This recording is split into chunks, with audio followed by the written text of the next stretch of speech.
Now, Nigeria is one of the most linguistically diverse countries in the world, with over 500 languages spoken. But there is only one official language, English. All education is taught in English, and it is the major language of communication in government offices and business establishments. But for years, Nigerians traveling for study or work have had to write an exam proving their proficiency in the language. Of the 18 countries exempt from doing this test, there isn't a single African one, despite English being an official language in 20 countries on the continent. A new campaign by the public policy organization, the Policy Shapers, has been asking the UK Home Office to reform its IELTS policy for Anglophone Africans.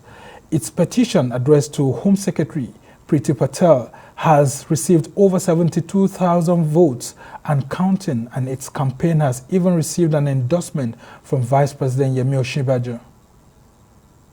I agree entirely that, first of all, as an English-speaking country, we should be beneficiaries of some concessions as opposed to being forced every 2 years to take the same test, especially if you had passed it once before.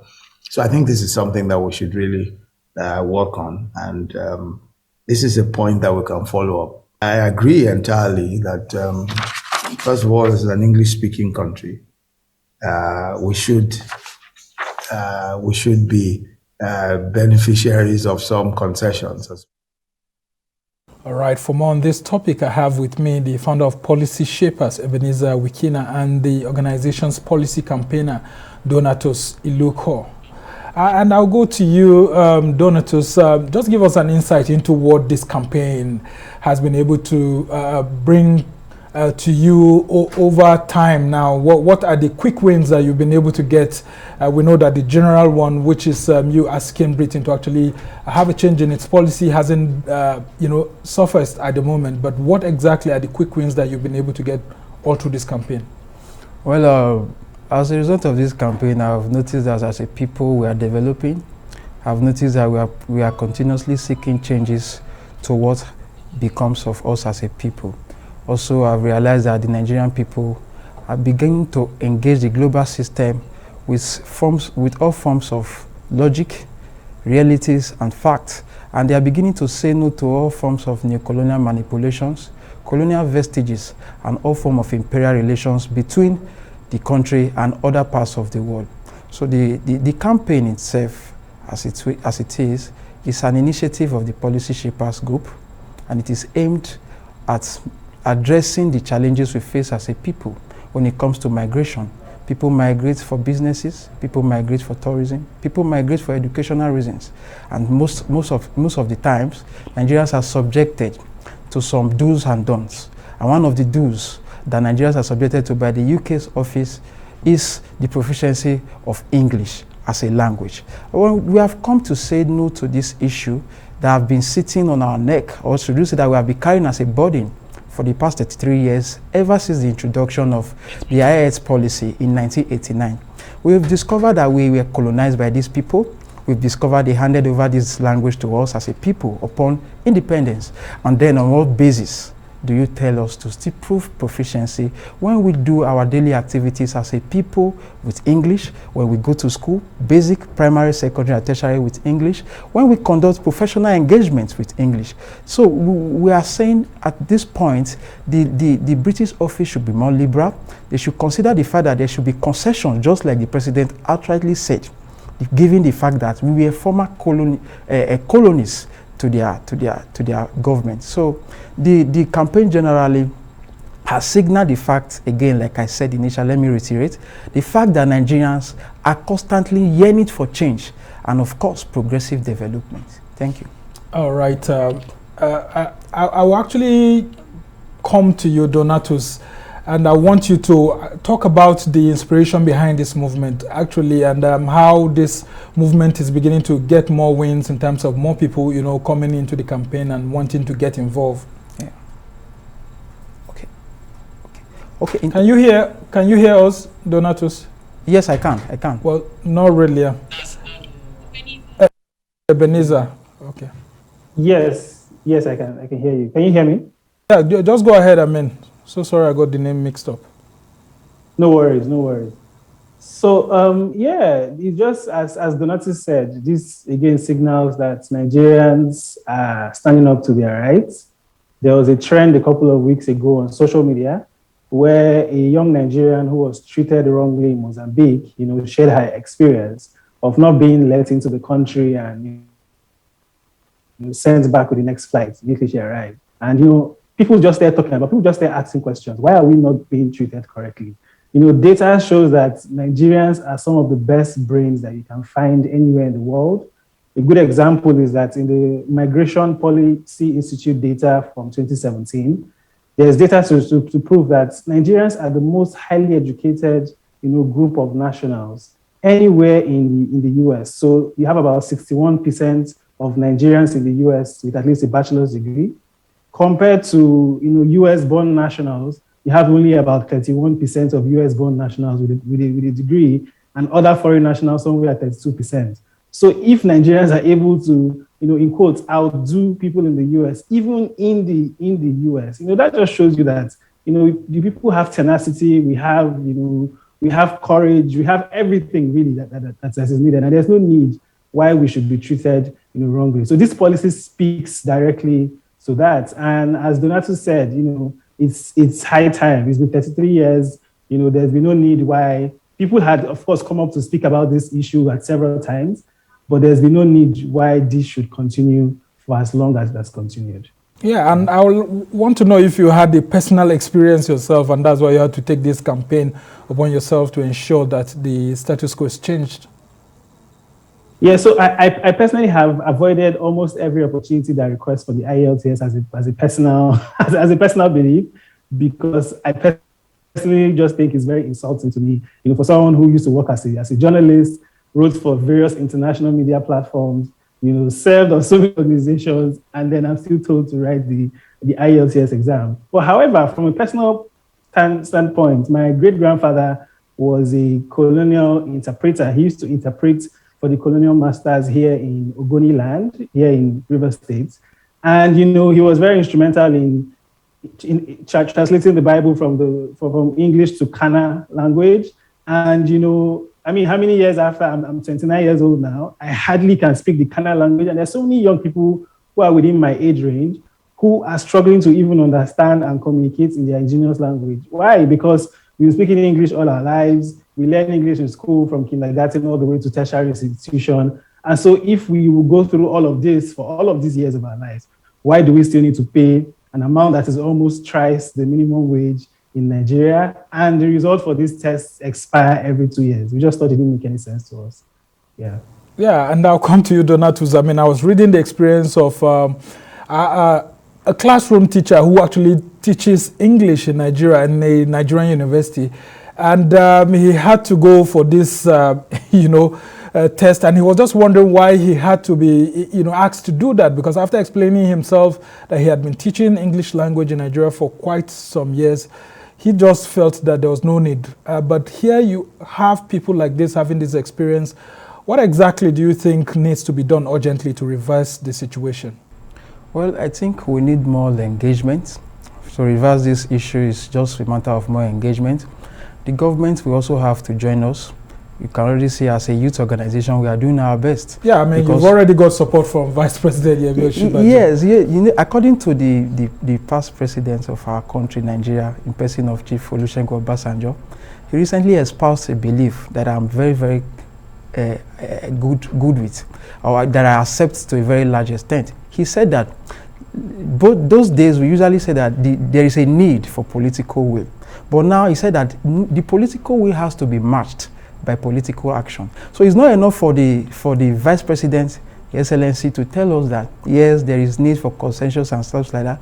We need the government to come up and engage the Home Office, make them understand the reasons why they should stop this thing. For example, the United Nations have said that about 51% of Nigerians are below the age of, the United Nations have said that about 62% of Nigerians are below the age of 25.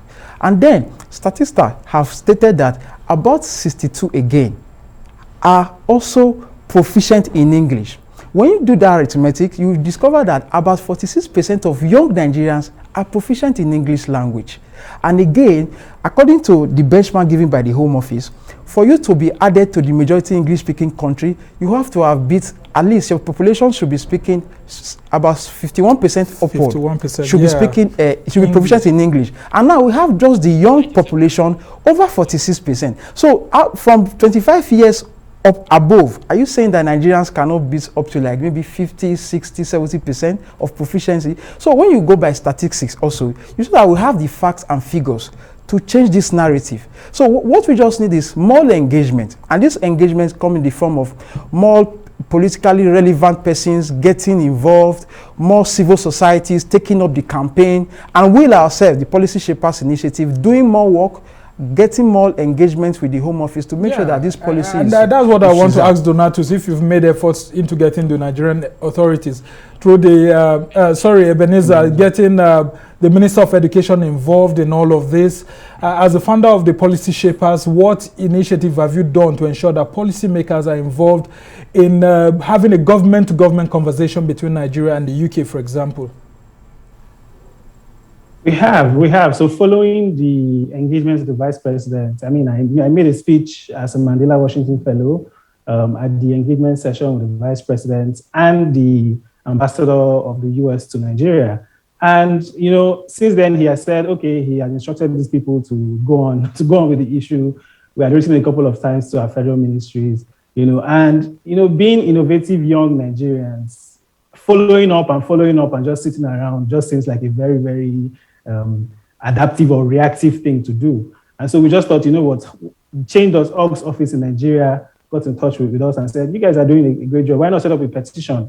And so about 3 or 4 weeks ago, we set up a petition and we just said, let's begin to even get collateral. Let's show that it's not an issue that only Policy Shapers cares about. Like, this is an issue that's a wide thing. So within 3 weeks, we got over 70,000 young people from across the country, out of the country, just signing the petition and adding their voice to the issue. We took it a step further. So we've written to the Home Office in October 2021, and we made an official inquiry to find out what that requirement is, because the requirement is not anywhere on the internet, you know, which we think is very, very funny. Usually, all of those things are written out plain on paper. So we didn't see it online.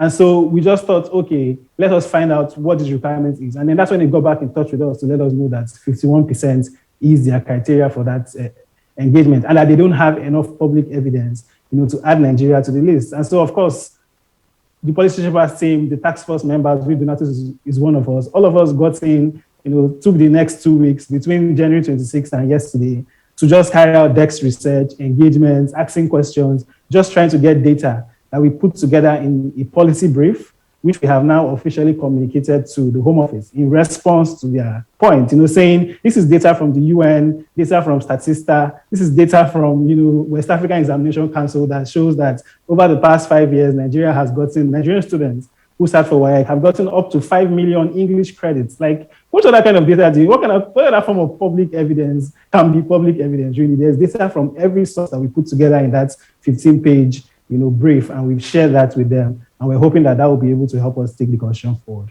Very interesting indeed, Ebenezer. We can now ask you to just hold on there while we go on this short break. When we come back, we'll talk about how this affects more young people, the cost of it, and of course, the requirement for you to repeat it after 2 years. You're still watching the Arise interview, plenty more still ahead.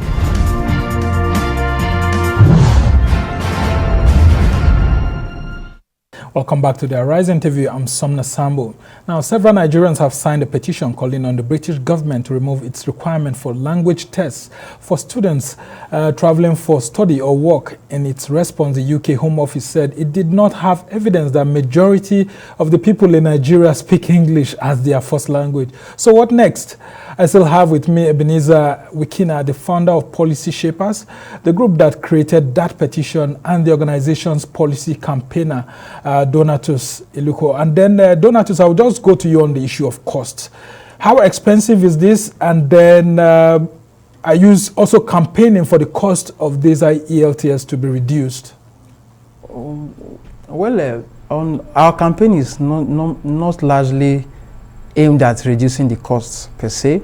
Our campaign is largely aimed at scrapping the policy. Yeah, but before then, at least, yes, if that could be a quick win for you. Okay, yeah, that's true. But then, if you look at the cost implication, definitely it's on a high side.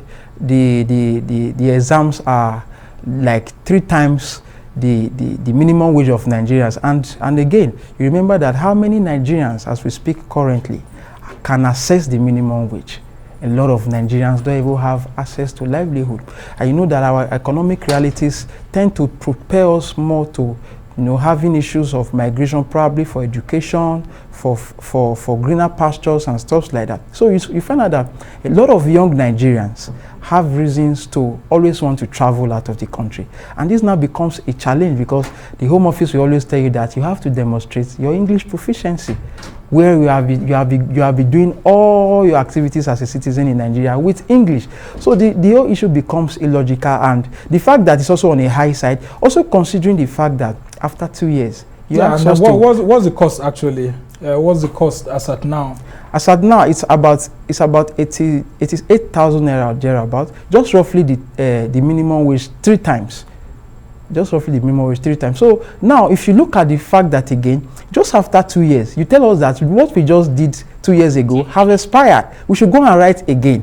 You see, it now seems like a form of exploitation on the part of the British government on the Nigerian people, especially given the fact that, as I've always said, we've demonstrated over time that this is our language. We've shown, even with statistics that substantiate the fact that we are good with this language. It is not foreign to us. We use it on a daily. Like my colleague earlier said, in 2016, between 2016 and 2021, Nigerians recorded over a 60% of pass in West Africa Examination Council's exam, and out of that 50%, it will be a pleasure to let you know that about 5 million students pass the English language with credits. So now you can imagine how students who have not even undergone their tertiary institution, talk about their professional lives, can even be passing the English language exams. So there is no reason whatsoever. So therefore, we are looking for how to probably scrap the policy. But then, like you said, on a win-win basis, if for the now, our advocacy wins us a concession in terms of the pricing, fine, but we are not relating on that. But the ultimate aim is actually to get scrapped. Yes. All right, and then I'll come to you, Ebenezer. How much does this policy actually affect young people in Nigeria who want to migrate, and then even across Africa generally? And then, do you by chance think that this policy is racist? And haven't you had others also asking you why the British authorities would have to be doing this after having Nigeria belonging to the Commonwealth and all of that? Shouldn't we be having this as one of those, things that come along with, being colonized with Britain and then being a member of the Commonwealth? Very, very well said. True. We definitely should, especially if you look at that list that Donatus referred to earlier, the majority English-speaking country list. There are about 18 countries on that list. About 9 countries are there from the Caribbean. And, you look at countries like Jamaica.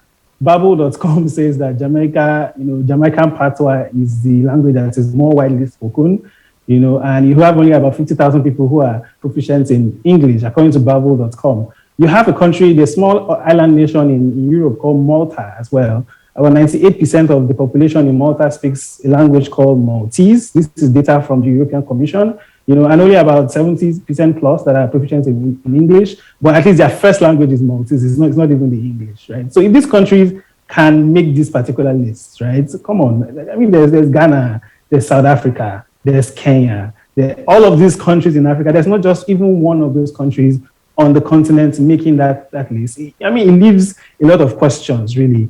And it raises a lot of issues around decolonization. People have said that even though colonization seems to have ended a long time ago, there's still scraps and pieces of it all across the continent. And this particular issue, just saying that there's no African country on that list, further raises these issues to the fore. As for how this affects young Nigerians, I see it as one, us trying to regain that fight for our reputation. Sadly, Nigeria has a very poor reputation abroad, despite the statistics that I read earlier of us having, some of the best minds.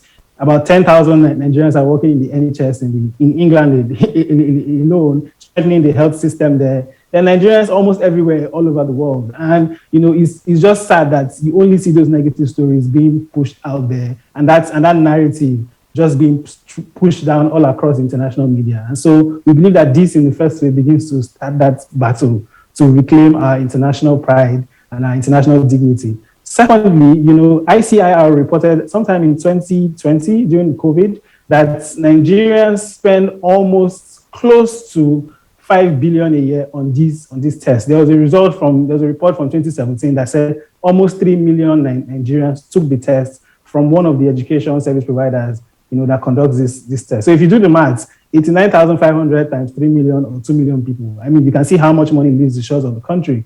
So putting an end to this doesn't just have an economic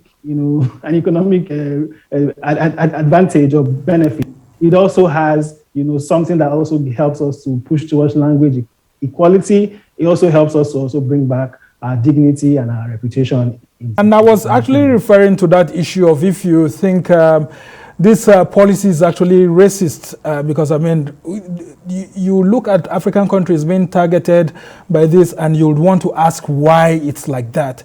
And then the second aspect is that, do you think that the British authorities are in one way or the other trying to reduce the number of people who want to come into their country? That's why they keep on enforcing this policy by making sure that young people don't migrate, especially to the UK?